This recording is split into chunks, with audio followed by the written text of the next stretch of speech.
tardes amigos, ¿cómo están? Bienvenidos a la última edición del año de RG en vivo. Tenemos muchísima información para compartir con todos ustedes.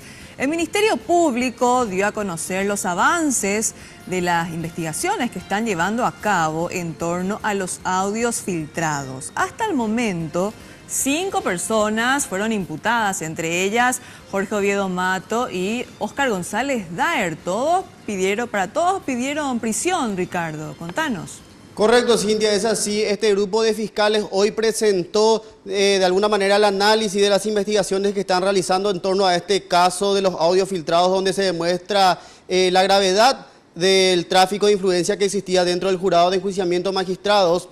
Ellos hablaron de las imputaciones que se le realizó a estas 5 personas, como ya bien lo mencionabas, el ex senador Óscar González Daer, como así también el ex senador Jorge Oviedo Mato y Raúl Fernández Ligman, que era ex secretario general de este jurado, y también los abogados Carmelo Caballero y Raúl Silva. Bueno, todos ellos fueron imputados por tráfico de influencia, asociación criminal, cohecho agravado. Raúl Fernández Ligman tiene una carátula diferente también abierta con la fiscal Victoria Acuña. Ella la imputó por lavado de dinero y enriquecimiento ilícito. Ella realizó una investigación, un cruce de alguna manera con 6 entidades financieras, donde ella pudo determinar de que las cuentas de este funcionario no se correspondían al ingreso que él percibía siendo funcionario.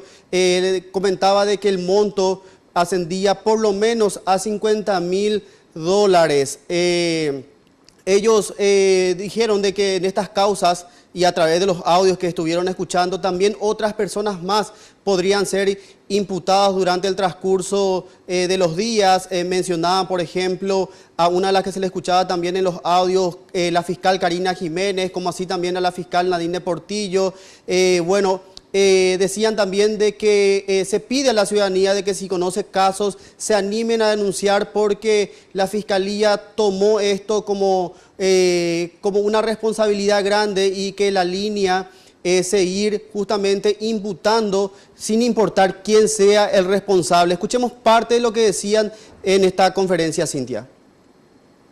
La pronta respuesta de las entidades financieras que hemos obtenido permitió que podamos comprobar los hechos que estaban siendo denunciados, y que nos permita tener la sospecha que la ley establece para la apertura formal de una causa.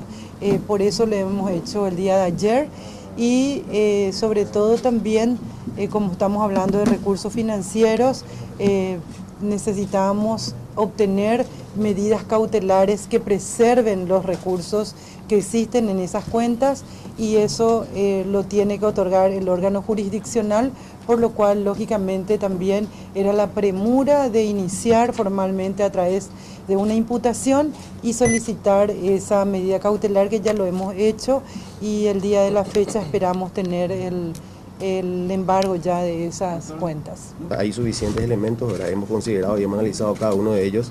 Nosotros estamos solicitando y hemos reiterado a la radio que publicitó estos audios para que nos envíen la totalidad y en bruto de todos estos audios. Ratificamos como Ministerio Público nuestro compromiso con la República y con el Estado de Derecho. No importa quién esté investigado, quién está sospechada de cometer delitos. Nosotros, como institución, yo creo que con esto se ha dado una señal clarísima a la ciudadanía, y esta línea se va a seguir manteniendo. Una de las consultas que se le hizo a este grupo de fiscales es por qué tampoco no se solicitó la prisión preventiva para los demás imputados, como se hizo en el caso de Raúl Fernández Ligman, y ellos manifestaban de que hay una diferencia entre las causas que se le imputan a Ligman, que es un crimen, el enriquecimiento ilícito y el lavado de dinero, no así la asociación criminal, el tráfico de influencia o el cohecho agravado, que está caratulado como un delito. Bueno, todas estas personas ya fueron citados para su imposición de medidas. Óscar González Daer, Jorge Oviedo Mato, los abogados, ellos tienen que concurrir el 9 de enero ante el juez Hugo Sosa Pazmor, quien de alguna manera ya recibió el pedido de prisión domiciliaria. Un día antes estaría yéndose también al juzgado Raúl Fernández Ligman para la imposición de medidas. Por el momento es la información que se maneja.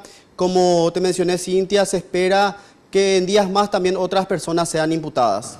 Volvemos contigo. Muchísimas gracias, Ricardo Roa, por este completo reporte. Entonces también los fiscales ya están pidiendo apoyo de la ciudadanía en el caso en que conozcan a presuntos testaferros de los ex senadores Óscar González Daer y Jorge Oviedo Mato.